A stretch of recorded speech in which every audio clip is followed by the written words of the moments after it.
You are fake news. Olá, caóticos, tudo bem? A gente vai começando aqui agora mais um Caoscast, que é o podcast da Consumoteca. É aquele momento onde a gente para discutir com convidados muito legais sobre os temas que vem fazendo a nossa cabeça.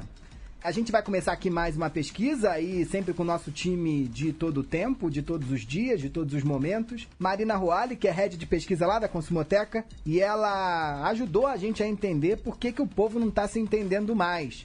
Marina, de lá pra cá, você já tá entendendo alguma coisa? E aí, caóticos, tudo bem? Olha, eu tô tentando. Na verdade, a gente tá num processo que quando a gente acha que a gente entendeu, vem alguma coisa e mostra pra gente que a gente não entendeu. Então a gente volta a pesquisar tudo de novo. Mas faz parte. E também estamos com Rebeca de Moraes, que é sócia-diretora da Soledad, uma empresa irmã da Consumoteca que busca sempre entender como as tendências de comportamento são tropicalizadas aqui na Terrinha e na América Latina. Rebeca, olá. Olá. E como é que tá? Na América Latina, os irmãos estão se entendendo melhor do que a gente ou tá tudo zoado? Tá tudo zoado. Não tem pra onde correr, não. E nesse quinto Caoscast que a gente começa agora, o tema do momento é o Espiral da Verdade, que vocês já ouviram no último podcast. E a gente tá tentando entender um pouquinho como, nesse fluxo imenso de informações, a gente fica completamente perdido, sendo jogado de um lugar para o outro sem entender para onde a vida vai. No tema de hoje, a gente vai conversar sobre o que o pessoal da Consumoteca está chamando de polifonia digital. Já falamos a beça aqui no podcast número 4 sobre infotoxicação. Já tivemos uma live com a Bia Granja, a rainha da internet, onde vocês podem acompanhar nas redes sociais, sobre para onde o mundo vai depois disso tudo. E hoje a gente vai falar sobre polifonia digital, um novo termo que o time da Consumoteca tirou do saco para explicar o mundo. É hora de dar o nome aos bois. Bois. Bois, bois. Bois. Bois. Bois, bois. Bois. Nome aos bois. Ô, Marina, como é que é essa história aí? De onde saiu esse lance de polifonia digital? Tiraram isso da onde, hein? Então, Michel, polifonia digital é um conceito, é um nome que a gente deu para esse cenário em que novas vozes, produtoras de conteúdo de informação, estão a todo tempo disputando por relevância em frente a uma audiência. Parece complicado, hein?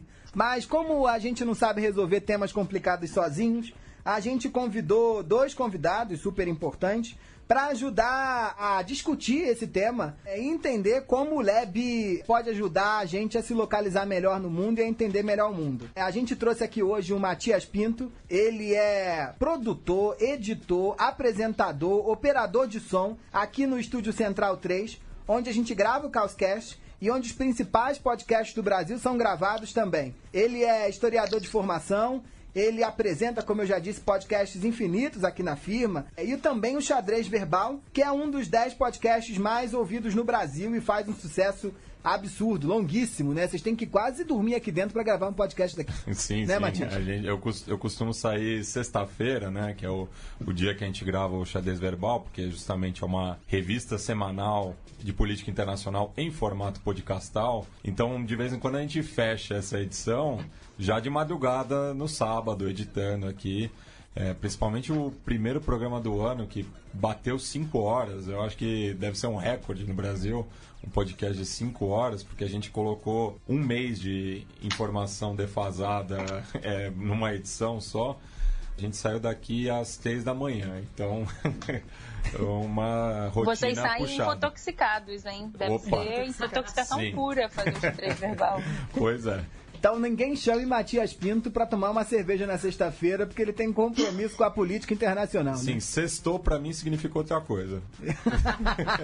E também Caroline Tamassia, que é jornalista e chefe de reportagem na Rádio CBN desde 2014 e vem acompanhando as transformações que os grandes órgãos de imprensa vêm enfrentando nesses tempos turbulentos da internet. Olá, Caroline, como é que você tá, hein? Ô, Michel, tô bem, obrigada, viu, gente, pelo convite. É um prazer estar pensando um pouco aqui sobre essas maluquices com vocês. Vai ser bom, se junta. O primeiro tema que a gente vai tratar é um pouquinho sobre o papel das minorias e como é que as redes sociais e a internet possibilitaram pessoas que antes estavam silenciadas a começarem a entrar no debate. Quando a gente olha, por exemplo, o Google Trends, a gente percebe o crescimento aí de termos que antes eram meio que tabus. Se fala hoje muito sobre ideologia de gênero, Estatuto do Desarmamento, feminismo, LGBT... E esses temas marginais ganham uma relevância gigantesca e as pessoas começam a colocar a opinião delas e colocar o ponto de vista delas dentro desse jogo. Parece que quem antes era figurante vai pouco a pouco virando protagonista. Como é que vocês lidam com isso, né? Porque a gente tem um evento que a gente tem citado aqui pra caramba, que foi aquele caso da festa da Donata Meirelles lá em Salvador. Que a gente acordou achando que era uma festa que você precisava estar. Eu fiquei morrendo de inveja, liguei pra Rebeca. A gente não vai deixar essa festa morrer. Preparem-se. E aí eu disse, pô, Rebeca, só nós, eu e você, não estamos lá, né? Hotel Fazano, bom buffet. Para, Michel, vou falar que é inveja, conhecida. não é inveja. E aí chegou o segundo momento, acordei de manhã no sábado, descobri que era uma festa racista. Aí eu falei, ainda bem que eu não tava lá. E amigos meus que estavam lá apagaram as fotos. Falaram assim, tomara que ninguém lembre que a gente tá lá. Porque o jogo virou, né? E esse jogo virou muito por conta dos movimentos sociais que se organizaram pra dizer que, olha, essa festa que parece boa não é tão legal assim. Como é que a gente lida com isso, hein? De todo mundo disputando uma versão sobre a realidade e de todo mundo dizendo, olha, o que é, parece que é, mas não é tão assim. Questão, né, do que se apresenta nas redes sociais, acho que é muito fragmentado, né? Você não vê o filme, você vê a foto, né? Então, assim, e seriam várias fotos para compor o filme e você ter acesso à história inteira. Então fica muito complicado, porque você vê tudo fragmentado e você monta na sua cabeça da forma que aparecer no feed, ou que não tem um começo, meio e fim, não tem um roteiro. As coisas são muito jogadas e elas mais embaralham do que elucidam. E aí fica difícil, às vezes, você compreender isso. Tem mais gente nesse jogo agora, né? Também, Carolina, acho que você tá chamando de filme, era a narrativa da imprensa tradicional, né? Sim, Antes sim. era o único jeito da gente acessar o filme, que era filme mesmo, é como se faz reportagem, né? Ouvir todos os lados, publicar a história inteira e tal. Era como a gente tinha acesso na imprensa tradicional. Agora, todo mundo fala de tudo. Mas e cada um fala do porque seu lado, não é por né? um acaso que era assim, né? É um método, né? Claro. O jornalismo é um método. Por quê? Para ter um entendimento, para você ter uma compreensão. Claro, ele é falho, como todas as outras coisas, mas assim, como que eu posso dizer? O mais justo dentro do que é contar uma história de verdade, você buscar todos os lados, começo, meio e fim, aquele onde, como, porquê e quando. Pô, você... Clássico da construção da matéria. Não tem que contextualizar o seu ouvinte, o seu leitor e tal. É o melhor jeito de contar a história que a gente conhece. Então, assim, não é que eu tô fazendo um julgamento, mas eu tô dizendo, a gente tem que encontrar um jeito de lidar com essa nova situação. De fazer o entendimento correto. Como é que faz o entendimento correto a partir de fragmentos? Eu também não sei ainda. Mas eu acho que o ponto importante que você coloca, que eu adoro, é a ideia de que talvez foi a primeira vez que a gente se deu conta real e parou pra pensar que toda matéria ela é um ponto de vista sobre a realidade.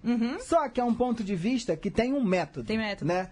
O jornalista da Folha de São Paulo, da CBN, da Jovem Pan, sei lá da onde, todos eles que se dizem jornalistas, que geram um ponto de vista sobre um fato, atravessam um método para chegar num olhar sobre essa realidade. E aí, eu acho que no mundo onde todo mundo começou a falar o que pensa, a gente começou a colocar gente que tem método com gente que não tem dentro do mesmo balaio. Isso. E assim, por exemplo, e claro, o jornalista também não está imune ao erro, erra muito. Só que a gente faz parte do método vir e corrigir a informação e fazer uma errata. Então, assim, a gente tenta contemplar isso da melhor forma possível. Agora, a questão de você fazer uma narrativa, de você contar uma história também, por outro lado, com as redes sociais, é uma bênção também. A gente ganhou muito também como jornalista. Então, a gente fica dividido, né? É muito fascinante você, por exemplo, você ter acesso a uma notícia, algo que está acontecendo muito mais rapidamente com uma mensagem do WhatsApp de um ouvinte do que antigamente a gente tinha que ligar para a sala de comunicação da Polícia Militar, que era a ronda que a gente fazia, e perguntava assim, capitão, não sei o que, tudo bem? Como é que tá aí a situação? Ela, olha, para mim não chegou nenhuma ocorrência. Tem só um boletim aqui do 4º DP falando que uma pessoa foi esfaqueada, tal. Aí você pegava aquele boletim de ocorrência burocrático que era repassado para a sala de imprensa, e aí, assim, com um delay de horas, né? Até aquilo chegar para a sala de comunicação. Agora, o cara que viu a pessoa sendo esfaqueada, ele já manda um WhatsApp para a rádio. Gente, uma pessoa foi esfaqueada e tal. Aí a gente liga para a polícia, vocês têm isso? Aí, às vezes, a gente cobrando, eles passam com mais agilidade, ou a gente vai até o local, entendeu? Então, assim, tem esse lado incrível de ajudar a gente a melhorar nossa narrativa também, nosso tempo para contar a história e tal. Mas eu fiquei pensando num negócio aqui, que quando você fala do seu trabalho, você está lidando muito com um presente que bate na porta da rádio, né? Sim. A notícia gritando, ei, tô aqui, e você tendo que dar conta disso. Isso. Mas do lado eu tenho graduação em História também, não lembro nem que eu sou historiador, porque é uma vergonha dizer isso. Mas eu tenho graduação em História. E o Matias também. E o pessoal na academia, eu acho que foi lidando um pouco com isso também em relação ao passado, né? Agora, há 2 semanas atrás, a gente foi obrigado a lidar com o presidente da República e seus irmãos e seu séquito, dizendo que não era golpe, era revolução, ou precisando de rememorar. Como se rememorar fosse diferente de comemorar, né? Nazismo de direita ou de esquerda, né? Até isso. Essa disputa de narrativas, ela chega na academia, né? Tá cada vez mais forte e tem também muita força das redes aí, né? Porque movimento de esquerda e direita se organizam para tentar impor a sua visão dos fatos, né? Mas num exercício assim historiográfico, eu gosto muito de uma citação do Fernando Novaes, que é falecido, né? Mais rei, né? E que ele dizia o seguinte: na história não existe verdade, existe a aproximação dos fatos, né? Você tem fatos, você junta os fatos e tenta construir uma tese. Só que na própria academia tem o exercício, né, da antítese, que daí vai levar à síntese.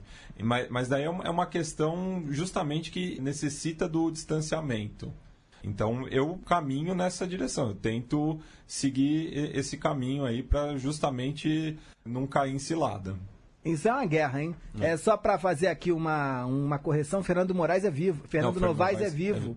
É um grande historiador, foi professor da USP, está com mais de 80 e poucos anos, mas ainda não produz mais, mas seus livros continuam sendo quase um guia-mestre para os historiadores de toda parte. Acho que tudo isso aí que vocês estão falando é exatamente o retrato da definição cabeçuda aqui que eu trouxe no início aqui do nosso programa, mas é isso. Polifonia digital tem tudo a ver com disputa de narrativa, tem tudo a ver com você mostrar várias versões de um mesmo e várias leituras de um mesmo acontecimento. E acho que mais do que pensar nessa internet sendo dividida entre direita ou esquerda, é a gente ver a legitimação do lugar de fala. A palavra mais poderosa hoje num debate na internet é quando alguém vem e fala, peraí, é o seu lugar de fala? E aí ponto, né? E aí vem aquela coisa de quem pode falar isso e quem não pode. Esse caso da Donata aí que vocês falaram foi quando não era só uma questão de ser direita ou esquerda, mas era se você era negro ou se não era, e se você podia falar se aquilo era racismo ou não era. Só que tinha uma polifonia dentro dos negros que estavam se manifestando. A Glória Maria veio ao público falar que aquilo não era racismo. E várias pessoas da militância do movimento negro falaram, não, é sim, e aí? E aí que começa o conflito, né? E eu acho que essa é uma virada importante, porque no tempo que a redação ela era a única possível de gerar uma visão sobre a realidade, ou no tempo que só a academia podia dizer o que era o passado, a gente pressupunha que o método, ou o currículo, ou o diploma, dizia quem podia dizer o quê. E agora a gente acha que todo mundo que viveu uma história pode dizer alguma coisa sobre a realidade. E aí a ideia Mas numa época que até o currículo é forjado também. Se trabalhar para o governo pode ser mestre em Deus, né? Como a Damares é. E aí isso é muito legal, mas ao mesmo tempo é muito problemático, porque a gente começa a achar que só quem tem lugar de fala pode falar sobre a realidade. O que é um erro. Eu sempre falo isso, que se fosse depender disso, não existiria antropologia. Porque a antropologia, ela existe a partir do pressuposto que eu, que sou de um outro universo, posso conviver com você durante um tempo e gerar um discurso, entre outros múltiplos, sobre o seu dia a dia, sobre a sua realidade. E a gente não pode deixar isso de fora, né? Eu acho que esse é um ponto importante aqui. A ideia é que a gente construa um mundo onde mais pessoas possam também falar sobre sua vida, e não só quem tem diploma. Mas quem tem diploma pode falar sim, ou quem tem método pode falar sim sobre qualquer coisa. Aliás, qualquer um pode falar sobre qualquer coisa, né? A gente adicionar isso, né? Quando a gente está falando de polifonia digital, não é uma crítica ao lugar de fala, mas olha, a gente conseguiu relativizar, ouvir várias versões da história, né? Ouvir várias versões de tudo. O problema é no meio do caminho, que você está ouvindo, todo mundo está querendo contar a sua história, mas nem todo mundo quer ouvir a história do outro. E aí que começa a dar um nó lá e a gente chegar no que a gente chama de espiral da verdade. E aí isso tem tudo a ver com outro elemento importante, que eu acho que a gente está mais preocupado em ouvir histórias que reconfirmem aquilo que a gente acha, do que ouvir histórias que nos façam pensar. E as redes sociais são um prato cheio para isso. É gostoso, né, gente? Vem aqui, fala aí, fala a mesma coisa que eu penso. É bom, né? É bom. Tem que Você sair se da sente zona de pertencendo a um conforto. grupo, acolhido, olha os né? meus amigos. Exatamente. Aí, tem mais gente Agora, que uma pensa como provocação, eu. assim, né? A questão das narrativas, sim. Agora, reescrever história é complicado, é diferente, né? Tem uma diferença nas duas coisas. Porque daí é brigar com os fatos. Então, e a gente cai numa dessa hoje em dia, em algum momento, né? Porque o meu olhar sobre aquilo pode me levar a deturpar o meu entendimento sobre o fato também, né? Não, eu falei aqui que é gostoso, tá? Porque eu acho que a gente também tem que ter um olhar pra entender por que as coisas acontecem, né? Claro que é gostoso você conversar com quem tem a opinião parecida com a sua, que vai Quando manda um acrescentar. link, então, nossa, quando fala o que você pensa, ainda te manda um link pra confirmar, você só já passa pra frente ali, olha isso só. mesmo, né? Como Daquela eu tenho sensação, razão. tô certo mesmo. Ainda né? mais se começar assim, estudos comprovam, né? Ou se tiver Dizem. pesquisa ainda, Ou olha. 85%, você joga uma porcentagem, E então... se for uma... Falando em estudos aqui, ó, que a gente... 75% das pessoas falaram que argumentam na internet usando experiências pessoais. Tá? E pode... É verdade esse bilhete, tá, gente? Pode confiar. Não, e a gente foi vendo isso nas reuniões que a gente frequenta lá na Consumoteca. Sempre tem aquele cara chatinho no canto da sala que levanta a mão e fala assim, olha, o que você tá me dizendo é interessante, mas o meu primo é diferente. E ele acha que a experiência do primo dele é capaz de derrubar todo o seu argumento. Que é o que a gente vê hoje na política, né? E eu gosto, por exemplo, nas viagens agora do presidente Bolsonaro, é super interessante que ele vai pro Chile, a Praça das Armas no Chile vem abaixo, aquele carro que joga jato nas pessoas, gente levando bala de borracha da polícia, e ele vai pro Twitter e põe lá um videozinho dele sendo amado num shopping com meia dúzia de pessoas em torno shopping dele. em Las Condes, que é a Isso. comuna mais rica de Santiago. E aí ele diz, vejam como eu sou amado, vejam como eu sou amado. E aí os eleitores de Bolsonaro digam, olha, essa imprensa golpista que fica dizendo, mente, estão Não inventando teve protesto. fatos. E por outro lado, você tem o presidente dizendo, né? E Carluxo, o filho, o 02, 03, 025, sei lá qual é o número. O 02, é o que é fera 02. nas redes sociais. É fera nas redes sociais, e ontem numa entrevista à Jovem Pan, lá no Augusto Nunes, ele disse que Carluxo devia ser ministro. Mas não quer. Então, por isso, que é o grande rei da proliferação de novas versões sobre a realidade, né? Ele que quer que o Hamas exploda, né? Não, esse é o Flávio. Não, esse Esse é o 03. É o 01. 01, é o 01. É. Não, o 03 é amigo do Steve amigo do Bannon Steve e do Trump. O Trump leva ele pra salinha junto com o presidente da República. Então é uma grande possibilidade que a gente vê hoje de novas histórias surgindo e disputando aí o que é a realidade. Mas vocês falam de duas palavras que eu acho que são importantes, que é verdade e fatos, né? Parece que a gente deixou as verdades de lado, cada um constrói a sua e vai vivendo com ela e gritando nas redes sociais e rezando para ter mais curtidas que a verdade do teu amigo. E os fatos pouco importam também, né? As pesquisas, o Washington Post, no Brasil acho que ainda não tem isso ainda, mas o Washington Post e o New York Times já tem uma editoria de checagem só da fala do Trump. Em média, ele mente 7,9 vezes por dia. E pouco importa, né? Pouco importa. Porque o que importa é uma mensagem no Twitter que gere não sei quantos compartilhamentos ou não sei quantas curtidas. Não, mas assim, se ficasse ainda nas redes sociais, o choro é livre, fala o que quiser. Agora, estão querendo alterar até os livros das escolas, tipo, reescrever livro de história. Né? Aí você passa para um outro patamar. Pô, crianças estudando, é diferente. No outro dia eu discuti essa questão sobre se era golpe ou se não era golpe, lá na rádio até, e aí eu dizia que de verdade, eu acredito que a posição pessoal do presidente sobre 31 de março, 1º de abril de 64, é livre. Ele pode deitar junto com Dona Michele ou sentar na sala lá do palácio, abrir uma lata daquela lá de leite condensado, passar no pão, né? Ele de bermudão, não tem nenhum problema, ele pode fazer o que ele quiser. Agora, dentro do palácio, ele pode dizer o que ele quiser pra Dona Michele, falar mal da gente, não tem nenhum problema. Ouvir o podcast, dizer que é ruim, não tem nenhum problema. Agora, outra coisa é a posição institucional, Sim. né? E ele tem que entender em algum momento que a posição dele enquanto presidente da República requer ali uma institucionalidade que ele não pode falar qualquer coisa. Muito menos escrever livro. Porque tem velhinhos como Fernando Novaes, outros tantos, historiadores brilhantes das novas gerações, fazendo com método a investigação do passado e dizendo que é golpe. Se essa gente que estudou diz que é golpe, é golpe. Eu entrei na faculdade em 2006. E desde lá, até mais atrás, a grande bandeira que os estudantes de história levantam é pela abertura dos arquivos da ditadura. Porque você não vai conseguir trabalhar com o passado se você não tiver as fontes primárias. Então, existem ainda diversos arquivos que são confidenciais, que só vão poder ser abertos daqui a 20, 30, 40 anos. Então, sem eles, não dá para debater. Por que os militares têm tanto medo da abertura desses arquivos? É essa a pergunta. E se com os arquivos abertos, outras histórias ainda virão para a gente ter uma noção aí mais clara dessa realidade. Mas o bagulho tá doido mesmo. E assim, pensando do outro lado, da oposição, teve muita gente também que fez carreira a partir da sua militância nesse período, né, de 64 a 85. Só que daí esses arquivos também podem desmentir certas versões.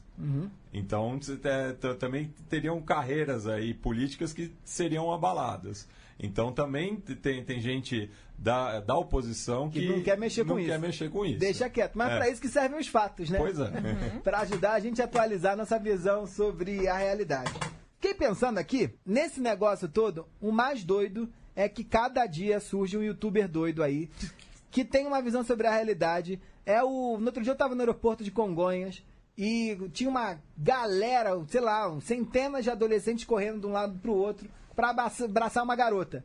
E eu falei pro moço do check-in, que mulher é essa que eu não conheço? É Big Brother? Aí ele disse, não. Aí eu falei, é Silvio Santos? Ele disse, não. É dançarina do Faustão? Ele disse, não. É youtuber. E aí eu fui catar o nome dessa garota, que nem lembro mais, no YouTube, e ela tinha 5 milhões de seguidores. E eu pensei, putz, essa garota tá gerando vídeo falando sobre o mundo, sobre a realidade, sobre a vida dos jovens. Ela tem 5 milhões de seguidores e eu que me acho informado não faço ideia de quem ela seja. Os youtubers, sobretudo na ideia, na invenção desse mundo que a gente vive, eles têm um papel importante pra caramba, né? Agora a gente tem lá os youtubers da direita, o presidente da República faz live, a gente tem os youtubers da esquerda, você fica ali meio sem saber o que é o jogo, porque cada um tá criando um vídeo sobre o mundo, né? Falando sobre o mundo. E o YouTube tem ocupado o lugar da televisão, assim, o meu filho de 3 anos, por exemplo, prefere ver YouTube Kids do que qualquer canal infantil. Porque é justamente isso, ele pode escolher o que ele quer assistir. Muitas vezes, claro, com a questão dos algoritmos, não é bem ele que escolhe, mas ele tem essa sensação de que tá tudo à mão dele, como de fato tá. Sim, ele não precisa esperar o desenho dele começar na TV. E essa lógica do youtuber é legal pra gente pensar o que é formador de opinião hoje em dia, né? Que a gente fala que a gente sai dessa lógica do formador pro fomentador de opinião. Porque pode ter o youtuber que fala lá da direita e da esquerda, mas tem o youtuber que faz tutorial de cabelo e um belo dia ele resolve se posicionar sobre aquilo também. E ele vai ter mais influência sobre o público dele do que talvez aquele canal do YouTube que fala só de política e você nunca parou para seguir, não tem nenhum background, nenhum contexto sobre aquela pessoa. A gente fez uma pergunta na pesquisa, que era uma escala de confiança, e enquanto 44% das pessoas falavam que confia saber de uma notícia ou de um posicionamento através de alguém que você confia, uma pessoa, né, um nome ali, sendo uma pessoa ali com nome que você cumprimenta, que você fala que você sabe quem é, enquanto 39% só falava que confiava isso vindo de um veículo, né, de jornalismo, da imprensa e tudo mais. Então, é uma lógica que está mudando. Então, assim, como é que fica aí para os nossos filhos? Assim, não é mais Jornal Nacional que vai validar alguma coisa para você. Já não é mais tanto, né, mas acho que é cada vez menos. Mas, Carol, como é que você fica na posição de jornalista dentro de um grande veículo de comunicação, vendo várias versões surgindo sobre a realidade? Ou não é no caso da CBN, mas, por exemplo, sei lá, aquela coisa, isso a Globo não mostra, né? Que virou meio meme. Como é que o jornalismo vai ter que se reinventar a partir desse jogo? Meu, né? assim, na época da campanha eleitoral, a gente se deparou com uma situação muito inusitada. Já trabalho há muitos anos na rádio, estou desde 2009 lá, e já a gente acompanhou muitas campanhas políticas. Mas nessa, a gente falou, a gente vai ter que perder um tempão desmentindo as coisas. A gente criou a gente tirou uma repórter da pauta que estaria cobrindo coisas e tal, pra ficar pegando os boatos, as fake news e destrinchando. Aí a gente se juntou, aí o negócio começou a ficar tão grande, com proporções tão enormes e gigantescas, que a Rede Globo se juntou com a gente, com o G1, a gente fez um pool das emissoras para tentar dar mais vazão a essa apuração de notícias falsas, né? Então, a gente passava boa parte do tempo falando da não notícia. né? Do que isso é mentira, isso é mentira, isso é mentira. E claro, no dial, num espaço que, né, o dia tem 24 horas, a programação é uma só. Isso ocupa o espaço de uma outra coisa que poderia ser uma informação apurada, trabalhada, uma informação nova, né? Então, achei engraçado isso, que a gente pegou muito do nosso tempo, da nossa energia, era tentando combater essas coisas que chegavam, né? Então, eu falava assim, nossa, foi um movimento diferente. Então, todo dia tinha a matéria de checagem de fato ou fake, que a gente chamava, né? Mas tem um outro jogo importante, eu acho, para o jornalismo, que é a ideia que antes, de certa forma, os veículos de comunicação, quando viam um político falando, acreditavam que ele tinha tal da fé pública, né? Sendo um partido pressuposto que o presidente da República sai mentindo por aí. Ou você não partir do pressuposto que o governador ia sair dizendo extrapolias tiradas da cabeça dele. Que ele joga com o jornalista, né? Sim, e assim, e isso era muito ruim porque a gente também tinha poucas ferramentas de checagem, entendeu? Você não tinha muito, né? Eu sou de uma geração, eu ainda olhei na enciclopédia para fazer trabalho na faculdade, né? Hoje em dia você consegue, se o cara tá na coletiva falando, você já, na internet, você já vai pesquisando e você consegue confrontá-lo se você não souber de cabeça, né? Antigamente não, você ia cobrir uma coletiva, o que ele falasse ali, se você não soubesse na hora, estava sacramentado, acabou, né? Aí você tinha que voltar para a redação e fazer um trabalho a partir dali, dos seus arquivos e tal. Era muito diferente, engessava o nosso trabalho. Nosso trabalho, sem dúvida, ficou mais dinâmico com as redes. Ele enriqueceu muito. A gente está parando arestas agora, eu acredito. Essa história do fato ou fake, né? Que a gente vai descobrindo. Mas, assim, do modo geral, eu acho que nosso trabalho... E assim, né? Não adianta a gente também ficar falando, eu sou a mídia tradicional, tá? Tô falando pra quem, né? Se ninguém mais tem interesse em mim. Então eu tenho que estar onde as pessoas estão. Então as emissoras, os jornais, as TVs e tal, tem canal no YouTube, tem Instagram, tem Facebook. A gente tem que estar onde as pessoas estão. Não adianta a gente ter a prepotência de falar assim, não, eu tô aqui no 90.5 na CBN, me escuta aqui. Não. Aí a CBN, a gente ficou pensando, né? Onde que estão as pessoas? No podcast? Aí a gente foi atrás do podcast. Aí a gente fez uma pesquisa agora. Nosso público de podcast é de 17 anos. De 17 a 30 anos. A gente estava com uma dificuldade que o rádio acabou tá se envelhecendo um pouco. Então a gente achou uma porta de entrada para novos ouvintes, novos consumidores. Então, não dá para, eu sou a mídia tradicional e sento em cima disso e acabou. Não. Eu preciso estar sempre trabalhando, me reinventando e dialogando com isso que está acontecendo. Você contando, né, Rebeca, essa história de quando os políticos começam a jogar com a reputação ou com a capacidade de ser um fornecedor de informações, um formador de opinião dos jornalistas, né? A gente teve isso agora há pouco tempo, né? Com o caso do Bolsonaro aí, mais uma vez. Foi com a Eliane Catanhede, da Globo News, né? Ela deu a notícia de que o ministro da Educação, o velho, estava saindo, que ele ia ser desligado a qualquer momento. E em seguida o Bolsonaro veio no Twitter e falou, não, isso é fake news. Expôs a cara dela. Jornalista e tal. E depois a gente viu que de fato isso ia acontecer, né? Enfim, você não imagina, né, que um governante vai ter esse jogo com a imprensa. Eu acredito cegamente na imprensa, como nossos ouvintes, vulgo minha mãe, sabe, né? Acredito cegamente na imprensa. Só é possível a democracia num país em que a gente tem a imprensa livre. Acredito na imprensa como pilar dessa democracia que a gente quer construir. Mas o que acontece é que agora, além da imprensa, a gente tem muito mais gente para ouvir, tem youtubers, tem a gente aqui que fica aqui dando opinião à torta e direita, as pessoas ouvem, né? Enfim, tem muito mais gente falando, né? E acho que isso tanto pauta a imprensa, que é uma loucura, né? Quando você fala de não notícia, que vocês têm que abordar, são fatos que vêm de outros lugares, você é obrigado a falar que não é necessariamente notícia, né? Outras pessoas estão falando. Então tem outras pessoas pautando a imprensa. E agora a gente tem essa questão que se coloca para o futuro, que é entender de onde vem o que a gente está ouvindo, né? Quem está falando e o que é, né? Acho que a gente vai entrar num momento... A gente estava no South by Southwest no mês passado e a gente ouviu dos jornalistas do New York Times falando que agora o momento é de explicar para as pessoas o que é reportagem, né? Explicar para as pessoas que notícia não é fake news. E a gente até para a gente poder entender o que é uma notícia, o que é uma opinião de um youtuber, o que é um youtuber que se diz de esquerda, de direita, enfim, entender de onde vem a opinião para conseguir se virar na polifonia aí, né? Na polifonia digital. Você perguntou essa história do futuro. Eu acho que a gente, como imprensa, assim, a gente vai indo por uma questão mais de curadoria também, sabe?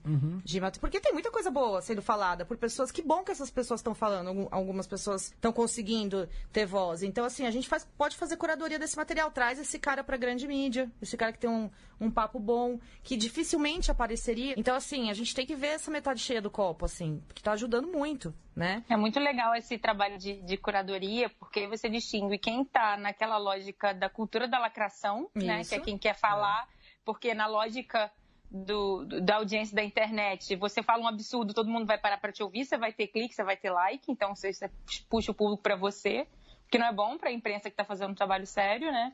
E você separar isso das pessoas que de fato estão criando espaços para dialogar, para trocar ideia, para fazer você repensar. E aí sim fazer a parte boa da polifonia funcionar, né? Que é ouvir várias opiniões, várias versões para refletir e não para ganhar o debate. Tem outra coisa complicada, o Michel tava falando da youtuber de 5 milhões de views que ele não conhece, o que é um absurdo, né, Michel? Francamente. A Betina? Não traz nem o nome dela aí, né? Eu já passei por isso também. Vamos continuar sem saber quem é. Dá pra viver sem saber da Betina? A Betina é ótima. Peraí que eu dei uma respirada pra lembrar da Betina. A Betina é aquela filha do da moço propaganda, do né? A que faz 1 milhão. R$1.500 fez 1 milhão, né? Sim. O pai dela deu R$1.500. Que parece que o Procon vai multar, né?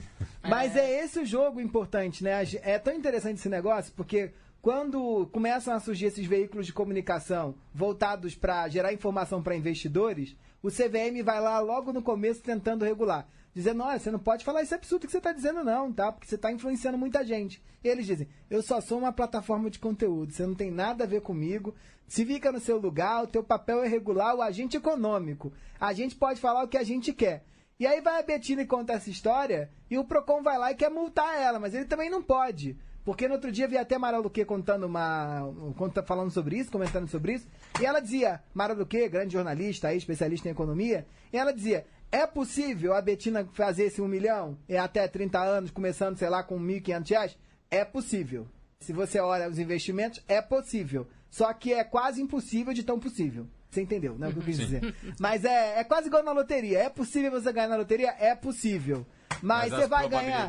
É zero, né? Mais fácil um raio cair na tua cabeça, a enxurrada no rio te levar, do que qualquer coisa dessa acontecer. E aí o Procon pode ou não pode, né, dizer? Porque se aconteceu com ela, talvez pode acontecer com alguém mais. Sem dúvida, a gente tem que legislar, enfim, né? A gente precisa saber o que pode e o que não pode, porque não dá pra poder tudo, né? Tudo não terá, se já dizia a filósofa Angela Klink, nossa amiga. Beijo, Angela. Tem uma outra coisa que a gente vai acontecer, né? Assim, a youtuber de 5 milhões de seguidores vai existir, vai dar a opinião dela pra um monte de gente, e você não vai estar entre elas. Assim, não vai dar pra saber de tudo, não vai dar pra ler tudo, não vai dar pra acompanhar tudo. Até porque você não é o público-alvo dela. Tem essa questão também. É verdade. Se ela morrer, o enterro vai lotar e a gente não vai nem saber quem foi, né? Vai falar, mas quem é essa, né? De onde saiu? Pois é, e tem isso, assim, tem coisas que a gente vai querer ir procurar a imprensa, eu espero que a gente queira cada vez mais procurar a imprensa, porque tem um tipo de trabalho em cima de um fato, que quem faz é a imprensa e quem vai fazer é a imprensa. Tem coisa que você vai querer ver só no Instagram, no stories dos seus amigos e tudo bem, e vamos vivendo, né, gente? Vai ser duro, mas vai ser o único jeito possível. Agora, esses fomentadores de opinião que Marina falava no começo, a gente tende a confiar neles pra caramba, e eles são sempre pessoas muito próximas a gente, ou porque a gente ama que eles são lá, tem lá seus 5 milhões de seguidores no YouTube, ou porque eles estão nos grupos de WhatsApp. Na família de vocês, ou entre os ciclos de amigos de vocês, tem aquele que é um insuportável de encaminhar notícia, aquele que fica dizendo, ó o que viu, vocês viram isso, vocês viram isso, vocês viram isso. Esse aí é um povo que a gente tem que tomar cuidado, né? É o cara que não só pergunta, você viu isso, mas quando você fala pra ele, você viu isso, ele fala, claro, é de ontem, né? Óbvio que sim. Por mais incrível que pareça, na minha família é a minha avó de 92 anos. Mas aí não tem nem como contestar. Ela se inseriu nesse mundo, ela merece. Enfim, ela tá no WhatsApp e ela manda notícias. Sim, ela tá no Facebook, eu até dei um unfollow na minha avó. Porque a avó tem licença poética, a avó pode. A avó pode, mas eu não sou obrigado a ler. A avó dos outros pode, nunca a nossa. Mas enfim, é a minha avó que reproduz aí essas notícias, enfim. E sua avó acha que o Bolsonaro é tipo um pai dos anos 50, igual a Regina Duarte falou no outro dia, né? Ela deve achar ele um homem de família, né? Sim. Então é difícil. Fake news, fake news. Não, nos meus grupos, o pior é o do condomínio. Que eu moro. Aí um dia, gente, eu falei, mas isso aqui é pra gente discutir o condomínio. Porque assim, metade do que as pessoas escrevem ali, eu não concordo, eu não acompanho e tal. E fica, né, aquela perturbação. Eu falei, gente, vamos discutir coisa do condomínio, é grupo do condomínio. Vocês não querem criar um paralelo pra falar de coisas alheias ao condomínio? Porque aí, né, aqueles que ficam se reverberando, eles discutem em outro lugar. Não, mas eles querem todo mundo engula aquela opinião. É fogo. O grupo é criado para uma finalidade e quando você vê é outra coisa que tá acontecendo. Cara, é super difícil, né? Eu tenho um grupo eu estudo psicanálise, tenho o grupo dos meus amigos da turma de psicanálise e o grupo, desde o começo, olha, só falamos de coisas do curso, psicanálise e tal. Esses dias o Christian Dunker estava falando sobre a comunicação violenta de governantes e tal. Alguém mandou a matéria lá, apareceu alguém, não, gente, política não. Bom, mas... Não, mas... E tem o censor. É tudo política, assim. Tudo não, mas muita coisa é política mesmo. Mas muita coisa não é só política, né? Então... Mas isso tem tudo a ver com o tema da live, quando a gente conversava com Bia Grande, a rainha da internet, Deus a tenha, viva. Já está querendo matar as pessoas hoje, polifonia digital, fake news, Brasil. Ela dizia que a gente dizia, beijo Bia, a gente dizia que ela falava um negócio, que ela tem um texto maravilhoso, que é sobre a geração da cabecinha. Que é justamente isso, assim. Se tua avó... só a cabecinha, Michel, desculpa, nessa, tá ok, tá bom. É só a cabecinha, né? A cabecinha inteira. E aí é só a cabecinha porque é isso mesmo, você recebe uma notícia, você lê lá, política? Não quero me meter nisso não, né? Isso aí não pode aqui nesse grupo. Vamos começar a brecar esse tipo de informação aqui. Vai gerando essa confusão toda, né? Um grande diálogo sem sentido, né? É que a história maravilhosa do nazismo, como era que alemão, que é do Partido Social... Como é isso? Nacional Socialista. Partido Nacional Socialista dos Trabalhadores dos Trabalhadores da Alemanha. Obviamente, de esquerda, afinal, tem socialista no nome, né? E o partido do presidente é o social liberal. Tem social, é de esquerda também. É muito bom, que tem aquele meme, vocês viram que daí tá manga de camiseta, claramente uma camiseta fruta, social, visto que tem uma manga no nome. Tubarão martelo é uma ferramenta. E assim vamos. É isso. Pra gente já ir caminhando aqui pro final, eu queria que a gente quase que fizesse uma reflexão coletiva para entender como a gente pode buscar boas fontes e como a gente pode se proteger de fake news e confiar mais naquilo que a gente está lendo. Matias, você faz o quê? A vovó a gente já sabe que você não lê. Sim. Mas como é que você se informa aí minimamente? Putz, minha rotina de informação até para preparar o xadrez verbal, assim, eu vou em diversos sites. 5 horas, né, de programa, né? E a preparação é durante a semana toda, né? Porque a gente tem que ir compilando essas informações.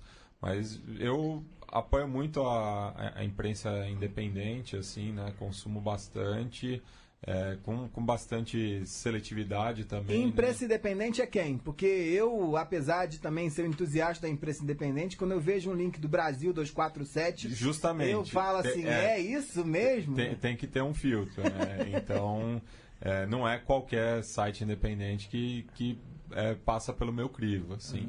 Mas é de reportagem séria, de fôlego, com fonte, que é justamente respondendo as perguntas clássicas, né? Quando, como, onde, por quê, enfim. Você sabe que eu fiquei famosíssimo em Rio Claro no outro dia por conta de um site desses da mídia independente.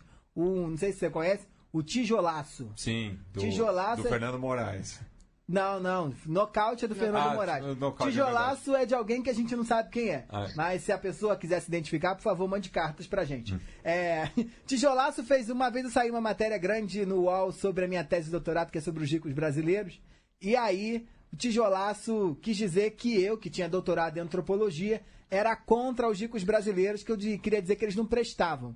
Então, o Tijolaço fez uma mistura de uma entrevista minha com o Indelgar de Anjo, dizendo que, olha, Hildegard de Anjo, que é filha da riqueza, anda nesse ciclo, odeia os ricos, e Michel Alcoforado, que é doutor em antropologia, estudou eles também odeiam os ricos.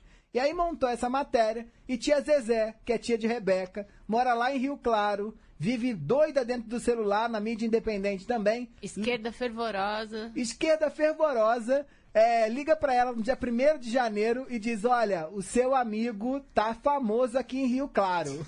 Aí eu falei, famoso em Rio Claro? Saiu numa coluna, já virou outra coisa. Saiu numa coluna da Idelgar de Anjo, dizendo que os ricos brasileiros não prestam. E aí eu falei, Idelgar de Anjo? Me entrevistou, deu pra... Aí descobri que era tijolaço. Então, quando é independente demais, eu fico com medo também, né? Eu prefiro ler os grandes com o pé atrás do que ler os independentes com o pé atrás. Tem que ler com o pé atrás todos, assim. Acho que é importante saber de onde vem, né? A coisa da neutralidade da imprensa é um mito que a gente tem que se desfazer mesmo, né? Agora você tem que saber de onde tá falando. Quer ler um Brasil 247, ou sei lá, qualquer outro, saiba de quem tá falando e por quê, né? Pra daí você fazer uma leitura ponderada também, né? Acho que é isso. Por exemplo, na CBN, nos outros veículos tradicionais, a gente checa também com as fontes, né? A gente busca arquivos públicos também, coisas... liga para a assessoria daquela pessoa que falou tal coisa, pede mais informações. Então, a gente vai também ir lá beber na fonte, ver de onde que surgiu aquilo que foi falado, enfim. E as assessorias estão tendo trabalho danado também, né? Que às vezes o jornalista quer assessorar, eu não sei, peraí que eu vou ver isso aí que eu também não sei e tal. Fica aquele desespero, né? E tá se confundindo também, né? A assessoria muitas vezes se confunde com o jornalismo, né? Sim.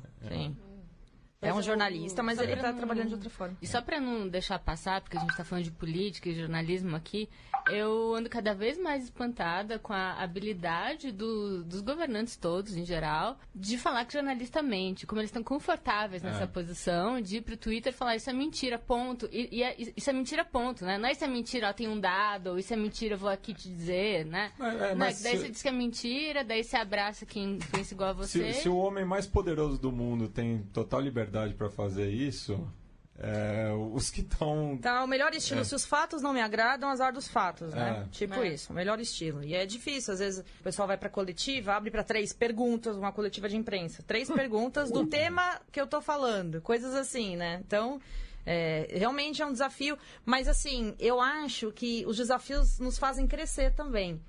No mundo de fake news, de blá blá blá, de muita coisa assim, acho que a mídia tem um papel importante e cresce esse papel dessa curadoria que eu falei, dessa questão da checagem da informação. Então, assim, vem pro bem também. A gente consegue tirar coisas boas disso. Que bom, não? O futuro promete.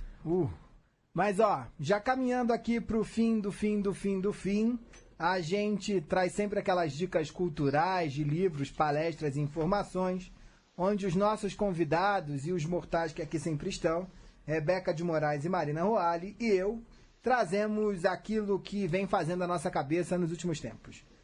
Chegou a hora do Joga na Roda. Joga na roda. Joga na roda.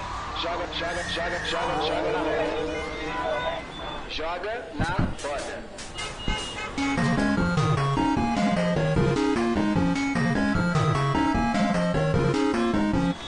Matias, e aí? O que você tem aí de dica pra gente, hein? Bem, já que eu citei o Fernando Novaes, né, eu vou... Que é vivo, hein? Que é vivo. Eu vou indicar o livro dele, Aproximações, Estudo de História e Historiografia.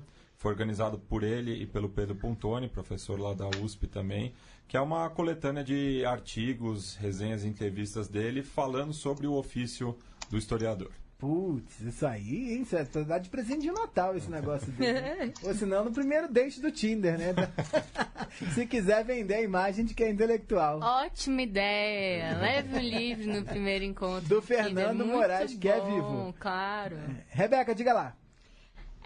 Eu queria indicar para o pessoal uma exposição que está no Itaú Cultural até o dia 19 de maio, é a exposição Consciência Cibernética, que traz materiais de várias universidades e de vários institutos tecnológicos do mundo, mostrando como nasceu o que a gente está hoje começando a chamar de inteligência artificial. Então tem vários computadores mais antigos e tal, que já tinham essa inteligência, enfim, o começo do que é hoje a Alexa da Amazon, o Google Home, OK Google, assistentes pessoais em geral. É super legal a exposição, super interativa. Leva as crianças. Você falou OK Google, o meu Google aqui do celular aciona. Com a minha voz, jura? Ô, louco. Uau, poderosa. Isso é muito Black Mirror. Isso é muito Black Mirror. Mas vai lá, gente, tá super legal a exposição. Aproveita que sempre tem outras coisas rolando lá. Muito legal.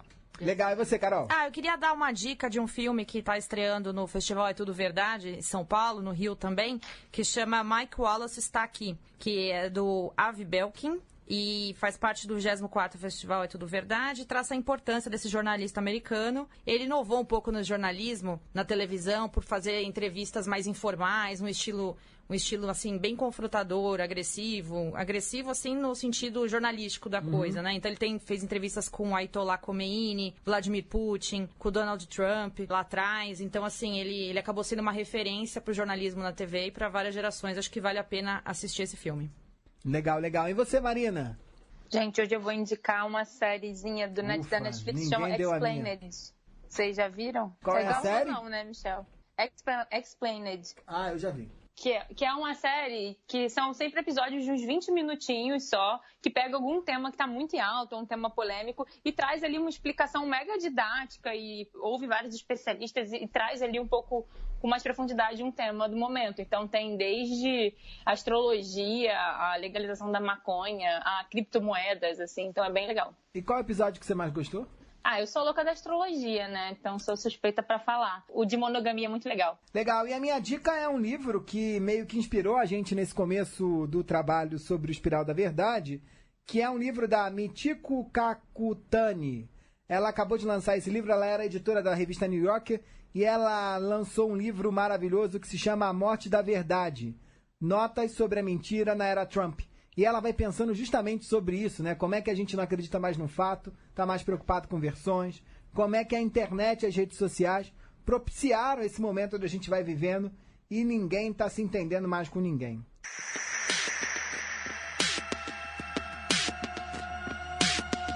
E só para terminar, eu queria agradecer aos convidados que participaram aqui desse Caoscast de número 5, onde a gente debateu pra caramba sobre polifonia digital. Obrigado, hein, Matias? Obrigado vocês aí pelo convite. Sempre importante também estar ouvindo aí, né, de vocês que estão pesquisando, estão no campo. É muito importante o trabalho de vocês para a gente discutir a comunicação. Se prepara que o próximo podcast vai demorar 5 horas também, fiquei com inveja. Obrigado, hein, Caroline? Muito obrigado mesmo pela sua participação aqui, ajudou muito. Michel, adorei, adoro debater, me convida mais que eu venho. Então já pode vir no próximo, hein? Só marcar. Marina, beijo pra você, hein? Mas é isso, gente, foi ótimo. Qualquer coisa, tamo aí com muitas pesquisas e dados. E Rebequinha, obrigado, querida. Beijo, obrigada. Esse Caoscast número 5 tem produção de Beatriz Quezada, edição de Melina Bontempo e sonorização de Renâncio Osso Que Vícios. É isso aí. Obrigado, até o próximo.